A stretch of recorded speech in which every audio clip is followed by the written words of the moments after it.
Yeah, so I grew up in Duved, which is a small town right outside of Åre, still part of the same lift system. It's kind of the oldest part.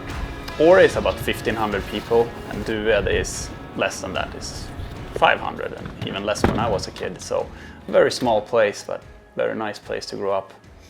All of this is, of course, a part of Jämtland, the bigger area, and as everyone from Jämtland, you're homesick like crazy. Yeah, so going to my parents' place and where I'm from, to Stygby. Pick up some firewood.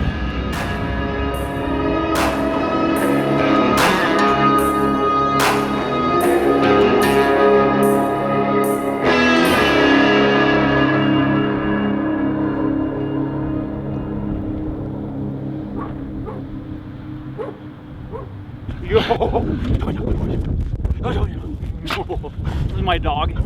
She stays with my parents because I travel so much. So they're their dog now. Yeah, so this is where I grew up.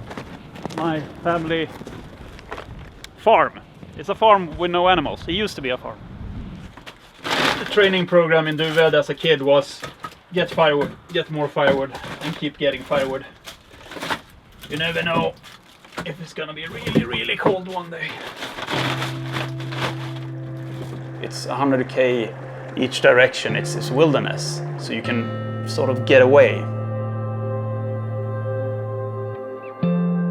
And Åre, being the largest ski resort in Scandinavia, is still a little oasis with civilization in the middle of it, where you have everything you need, but walk 5 minutes the other way and you're by yourself on a mountaintop where no one is, and I really like that possibility.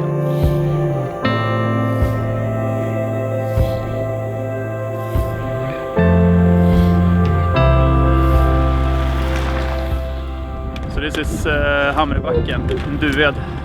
It's where I learned to ski. So yeah, spend most of my youth here doing what these guys are doing. Going through the red and blue. Yeah, so I'm born 1982, right after the heyday of Ingmar Stenmark. So of course every parent in town wanted a new Stenmark. So Dad was really keen on getting me into racing. I didn't mind, racing's fun. I started racing at a very early age. They have a great community for that here. It was great training and everything, but I didn't feel that love for skiing that I did in the early days. I didn't go into the ski academy program that they had here. They had crazy demands to get in. And I think I was lucky that I didn't get into the ski academy, because my friends that did, they lost their love for skiing. And I would have too, but instead I got a little break. Came back to it. I went to Ski Instructor Academy.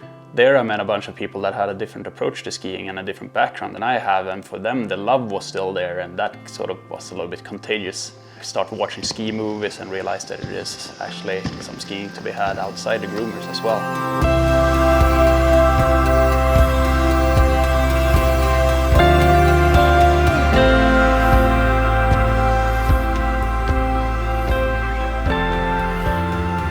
It's funny, all of this started with a crash. I can boil everything down to that. One of the worst mistakes I've done in skiing. My second event, I crashed down the final phase of the Scandinavian Big Mountain Championship. But coming down in the bottom unscathed, and some of the veteran riders comes up, pat me back, high-fiving and giving me credit that was a good recovery. And with that, some photographer come up to me and said that they wanted to work with me, which was a little bit weird considering what I've just done. And it's kind of random. I got into some bigger events just from doing okay on some smaller ones. So I got to do the Freeride World Tour qualifier in its first year in 2008. It's a mind game, this sport. It's a physical sport, but mostly a mental one.